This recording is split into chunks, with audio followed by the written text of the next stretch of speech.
Welcome to Vidyadip Plus video lectures. In this session you will learn about fault and fault analysis. Now let us see the types of fault and fault analysis. So what are the reasons for fault?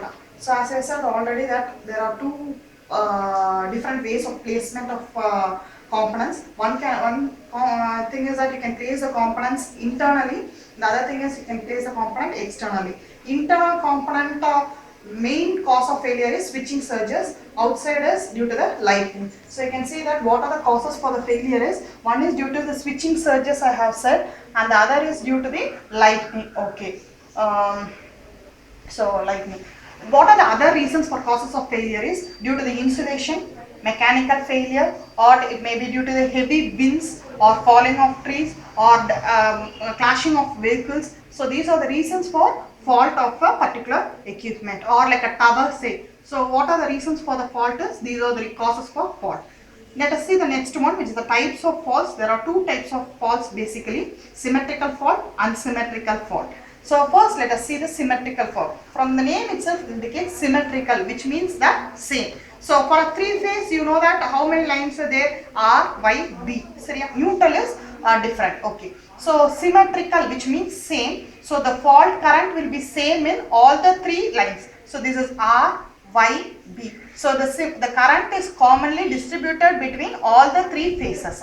So you know that the total phase shift is 360 degree. So if we divide equally among all the phases, so you will have 120 degree displacement between R and Y, Y and B, and B and R. There will be 120 degree displacement between each other. So the current is equally divided among all the three phases. So finally the three phases are shorted finally. So the fault is equally distributed among all the phases, that is called as symmetrical fault. The percentage of occurrence of symmetrical fault is 2%. This is rarely occurring fault, but if the fault occurs, it will be severe. Next is your unsymmetrical fault. From the name itself indicates it is not going to be same. So the fault current is unequally distributed among all the three phases. Suppose R will have a different current, Y and B will have a different current. So there are three types of unsymmetrical faults. First is your line to ground fault, next is double line to ground, next is line to line fault. So the percentage of occurrence of fault is, line to ground is 85%, which is more preferably occurring. So the most occurring fault is line to ground fault, as you can see in the normal conditions. Next is double line to ground fault, which is only 5%. Next is line to line fault, which is only 8%. So from these faults, we can conclude that the most occurring fault is line to ground fault, and the rare fault occurring is symmetrical fault. But the intensity of fault is very much less in the case of line to ground, but the intensity of fault is very high in the case of symmetrical faults. Now let us start our analysis part. So for analysis part, you have two methods of analysis of unsymmetrical faults, which is Kirchhoff's law and symmetrical component method. Now we are going to analyze by means of symmetrical component method. Why? Because it is simple and easy for your analysis part. But because it can be easily converted from unsymmetrical to symmetrical components. So we are choosing this type of analysis, that is symmetrical component analysis, for our performance. Let us see in detail what happens here. Now it is about symmetrical component method. Symmetrical, which means that it is same. So you know that you have three components, three lines here, R, Y and B, as said earlier. So you have three components here also: positive sequence, negative sequence and zero sequence. So equation can be, suppose a voltage or a current can be given in three means. One is your positive, negative, zero. So for example, when we give a R component alone, it can be given as ER, that is the voltage of R is nothing but zero sequence ER0, positive sequence ER1 plus negative sequence, it is ER2. So it is a combination of 0, positive and negative. So voltage or current similarly can be given in means of three terms: 0, positive and negative components. So you can see here the R phase is given by three components. Y phase again it is given by ER0 plus A squared ER1 plus A into ER2. where A, we have dealt here the property of A, which I will say later. And next, the next phase is EB, which is nothing but again ER naught plus this A squared will go here, this A will come here, because it is nothing but the second phase sequence. If it is same, these two will cross each other, so it should go in opposite directions. A squared is replaced by A and A is replaced by A squared here. So these are the three equations of voltages for R phase, Y phase and B phase, from which we are going to find out the zero sequence, positive sequence and negative sequence.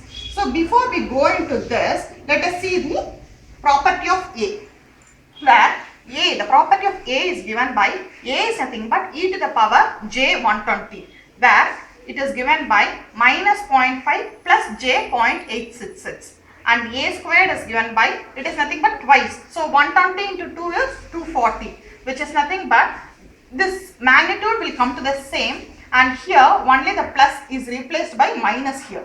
So minus j 0.86. A cube is nothing but again 120 into 3. So it is 360, which is nothing but 1. So A cube value you should remember, which is very important, which is equal to 1. Okay. So you should remember all these properties, only then you can do these calculations. Okay. Now let us see the zero sequence now. So let us mark this as equation number 1, 2 and 3. So add all the three equations one by one. So 1 plus 2 plus 3. What happens? ER plus EY plus EB equal to 1 plus 2 plus 3. So 3 ER naught. What happens here? 1. This is over. ER naught is over. 1 plus 2 plus 3. So 3 ER naught is over. What happens to next? ER1. 1 plus A square. So 1 plus A square. What happens here? A plus A square. So add. So this becomes gets cancelled. So minus 0.5 plus minus 0.5 becomes minus 1. Again here it is plus 1. So 1 minus 1 gets cancelled. So it becomes 0 here completely. And here also see here 1 plus A square. So it becomes 0. So these three equation values gets cancelled. So totally ER plus EY plus EB is equal to 3 ER naught. From this you can see that ER naught is equal to, bring this 3 down, 1 by 3 into ER plus EY plus EB. So this is nothing but the zero sequence component.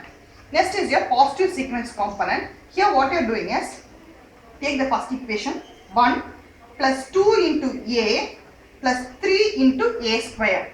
So do perform this calculations. You can see that we have mentioned 1 plus A squared is nothing but equal to 0. Here also 1 plus A squared is nothing but equal to 0. A cube we already know the value is 1. So 1, 1. So 1 plus 2 plus 1. So it becomes 3. So it becomes 3 ER1. So ER plus AEY plus A squared EB is equal to 3 ER1. So ER1 is equal to 1 by 3 into ER plus AEY plus A squared EB. So this is your positive sequence component. Next, coming to the negative sequence. Negative sequence we already know that it is the reverse of positive sequence. So you can see here, first the sequence goes like this, R, Y, B. If it is a sequence, it is a proper sequence, it is called the positive sequence. If the sequence gets inverted, for example, R instead of Y go for B, R, B, Y. See here, R, B, Y. It is called as negative sequence. The sequence gets completely changed. So it is called as negative sequence. In zero sequence, there is no phase shift at all. It is having only a zero phase shift between all the three components. So R, Y, B, there is no phase shift at all here. Okay. Now coming to the negative sequence, it is nothing but the opposite as I said. So see here, 1 is same. 2 into A we have done. Instead of A, we are putting A squared here. Plus 3 into A squared. Instead of A squared, we are putting A here. So it is nothing but remaining all is the same. As we know already, 1 plus A squared is nothing but 0. Here A cube is nothing but 1. So 1 plus 1 plus 1. So 3 ER2 it becomes. So ER2 is nothing but 1 by 3 into ER plus A squared EY plus AEB. That's all. So this is your negative sequence component. So we have done here for voltages. Similarly, the same thing you can follow it for current also. Similarly, you can go it for like IR naught is equal to 1 by 3 into IR plus IY plus IB. And similarly, IR1 goes like IR1 is equal to 1 by 3 into IR plus A IY plus A square IB. And similarly, for IR2, it goes like 1 by 3 into IR plus A square IY plus A IB. So you can do the same. Instead of voltage, replace it by current and find out the equations for positive, negative and zero sequence by using the symmetrical component method. Thanks for watching Vidyarthi Plus video lectures. Subscribe to us for more videos.